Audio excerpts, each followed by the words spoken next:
सबसे पहले तो अपने पूरे देश के अंधभक्तों को बहुत बहुत बधाई।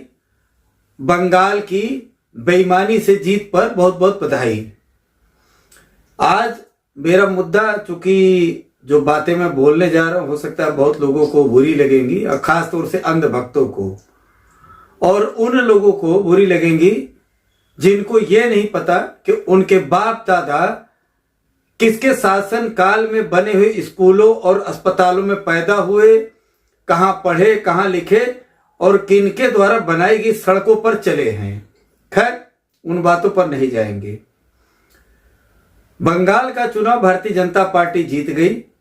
इसमें खुश होने की जरूरत नहीं है, क्योंकि सबको पता है, हर आदमी जानता है कि ये ईवीएम का खेला है। और आज इस वीडियो को डालने का मेरा केवल एक मकसद है। हिंदुस्तान की सारी पार्टियां, सपा, बसपा, जनता दल, अपना दल, सपना दल, तपना दल, ये दल, वो दल, तृणमूल, फलाना दल, अबे तुम सबको पता है कि ईवीएम में गड़बड़ी हो रही है। तुम लोग प्रेस कॉन्फ्रेंस करते हो। हमारे उत्तर प्रदेश के बहुत बड़े रंगबाज नेता अखिलेश यादव प्रेस कॉन्फ्रेंस करते हैं, वहां ये हो गया सरकार ने, वहां ये, अरे भैया सब लोग जानते हैं कि भाजपा क्या कर रही है। असली मुद्दे पर आओ। ईवीएम जिस देश ने बनाया उस देश में ईवीएम पर चुनाव नहीं होता है। और तुम, चाहे कांग्रेस हो, बसपा हो, सपा हो, सारी पार्टियां जानती हैं कि ईवीएम में बेईमानी हो रही है। फिर भी तुम लोगों की इतनी औकात नहीं है कि ईवीएम के खिलाफ आंदोलन कर सको। कहते हैं कि बड़ी बड़ी बातें हवा में होती हैं। बस जनता को बेवकूफ बना दो। जनता को बेवकूफ बना करके आज के तारीख में जितने अपराधी थे वो सब नेता बन गए। सोशल मीडिया पे चलता है ना, सिपाही कहता है कि भाई पाकिट मार को मत मारना, ना जाने कौन सा पाकिट मार कब नेता बन जाएगा। तो हकीकत यही है कि आज के तारीख में सन 1980 के बाद जितने नेता आए हैं भारत में, 90% नेता अपराधी हैं। कुछ अपने बाप दादा की विरासत लेके चल रहे हैं और कुछ अपने बाहुबल से चल रहे हैं। लेकिन अभी भी समय है। अगर देश को बचाना है तो ईस्ट इंडिया कंपनी के दलाल भाजपाइयों से अगर देश को बचाना है तो ईवीएम का बहिष्कार करो। और ये आम जनता से नहीं कह रहे। इस देश की ये छुटभैया जो पार्टियां बनी है ना, क्षेत्रीय पार्टियां, जो तुम लोग रोज प्रेस कॉन्फ्रेंस करके कोई न कोई रोना रोते हो, अगर तुम लोगों की हैसियत है, औकात है, दम है, तो ईवीएम को पूरी तरीके से भारत में बैन करवा दो और बैलेट पेपर से चुनाव करवाओ। होने तो लूटपाट, जिसके दम होगा वो लूटेगी। कम से कम ये तो दिखेगा ना। उस जमाने में जब बैलेट पेपर की लूट होती थी तब ना किसी के पास मोबाइल था, ना इतनी हाईटेक टेक्नोलॉजी थी। अब तो कोई लूट कर लेकर के जाएगा तो दिखेगा ना कि बक्सा लेके लूट के जा रहा है। अब तो ईवीएम में पहले से सारी चीजें सेट है, आई चली गई। तुम क्या कर रहे हो? झुनझुना बजा रहे हो।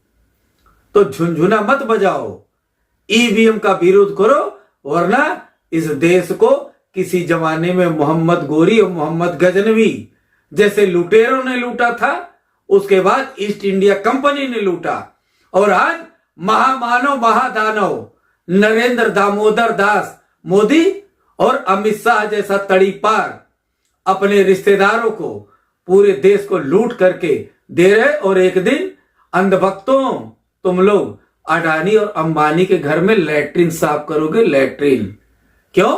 कि अडानी अंबानी को सब कुछ बेच दिया है, सब कुछ दे दिया है।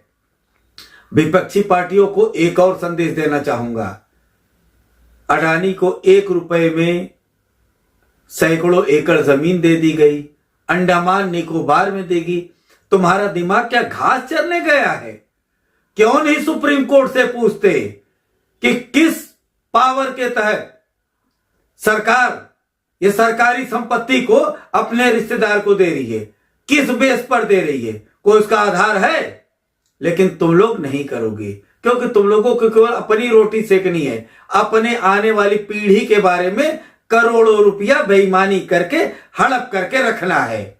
आज के तारीख में बड़े दावे के साथ कहना चाहूंगा, जितने भाजपा विधायक हो, चाहे किसी भी पार्टी का विधायक हो, जब तक विधायक नहीं रहता एक टूटी साइकिल नहीं रहती है। लेकिन विधायक बनने के बाद फॉर्च्यूनर, करोड़ों की प्रॉपर्टी, और इस देश की ईडी, सीबीआई, इनकम टैक्स, इनकी औकात नहीं उनसे जाकर के पूछती है कब?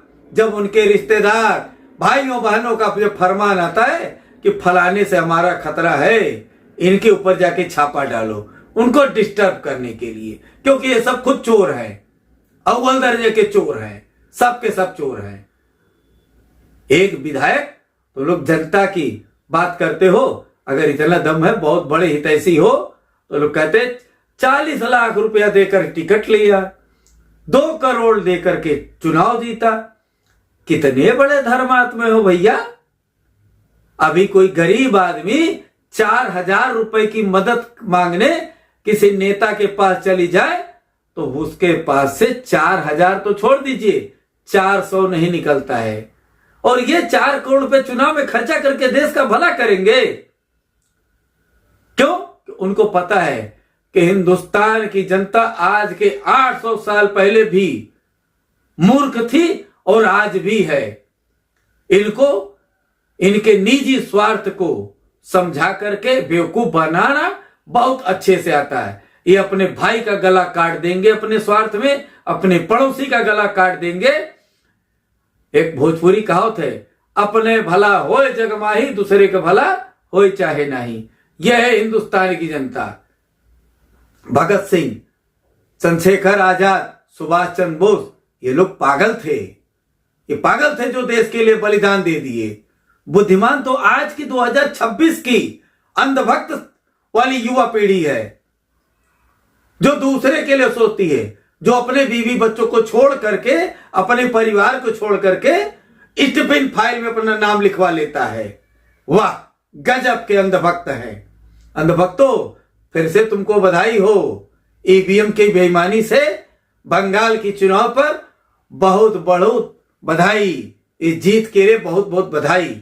और आने वाले समय में यूपी में भी ईवीएम का खेला होगा, और अखिलेश यादव, तुम बस केवल प्रेस कॉन्फ्रेंस करके बकवास करते रहो और बाकी कुछ नहीं है। और तुम्हारी सरकार ऐसे नहीं बनेगी। जब तक ईवीएम नहीं बंद होगा, तब तक इस देश पर नाखून गड़ाए महामानव महादानव तुम्हारा और हमारा खून पीते रहेंगे।